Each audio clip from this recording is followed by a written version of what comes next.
নীলফামারীর ডিমলা উপজেলা উত্তর ছাতনাই কেরামতি আলিম মাদ্রাসা কর্তৃক আয়োজিত আলিম প্রথম বর্ষের নবীন বরণ ও অভিভাবক সমাবেশ অনুষ্ঠিত হয়েছে।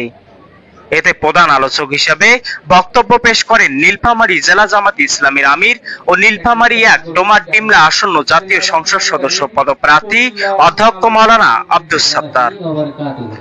এ সময় অধ্যক্ষ মাওলানা আব্দুস সাত্তার শিক্ষার্থীদের বলেন, এই প্রতিষ্ঠান থেকে আগামী দিনে সৎ আদর্শের নেতৃত্বে গড়ে উঠবে এই প্রত্যাশা করি। ছাত্রদের হতে হবে নিষ্ঠবান, সৎ ও শ্রদ্ধাশীল। তিনি শিক্ষকদের উদ্দেশ্যে বলেন, আপনাদের দায়িত্ব সততা নিষ্ঠার সঙ্গে পালন করতে হবে। তিনি আরো বলেন, ছাত্রছাত্রীদের পড়াশোনায় মনোনিবেশ তৈরি করতে হবে। দিন জ্ঞান নৈতিক শিক্ষা অর্জন করে দেশের সেবায় আত্মনিয়োগ করতে হবে। জনপদের একটি ঐতিহ্যবাহী শিক্ষা প্রতিষ্ঠান হিসেবে বাংলাদেশে পরিগণিত হবে প্রত্যাশা রাখছি।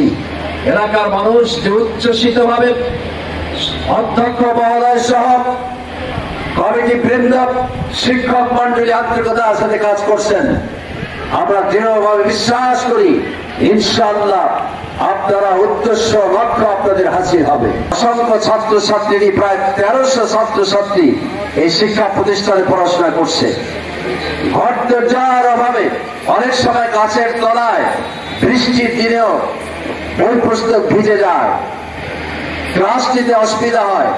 আবার বলা হয় আপনি উপলব্ধি করতে পারবেন ইনশাআল্লাহ আপনার একটি লেখনী শক্তির মাধ্যমে এই উত্তর জনপদে একটি ৪তলা ভবন যদি প্রতিষ্ঠিত হয়, এলাকার মানুষ, অত্র এলাকার প্রিয় শিক্ষার্থী বৃন্দ উপকৃত হবে এবং দিনী শিক্ষা বিস্তারের ক্ষেত্রে আরো বেশি express of the village, express of the Northern, তার মানে আরো বর্তিকা সরিয়ে দিনের মশাল অত্র এলাকায় প্রজ্বলিত হবে, এই প্রত্যাশা রাখছি।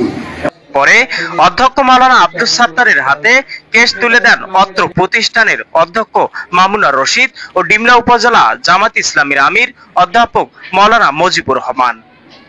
অনুষ্ঠান শেষে সাম্প্রতিক ছাত্র জনতার গণ অভ্যুত্থানের শহীদের আত্মার মাগফিরাত কামনা করে দোয়া করা হয়। আল্লাহ তাআলা বিভিন্ন বরেণ্য অতিথি রয়েছেন, বিভিন্ন রাজনৈতিক ব্যক্তিবর্গ রয়েছেন, ওলামায়ে কেরাম রয়েছেন। দোয়া পরিচালনা করেন ডিমলা উপজেলা জামাত ইসলামীর আমির অধ্যাপক মজিবুর রহমান। বাংলাদেশের মুসলমানরা আমরা চলতে পারছি না।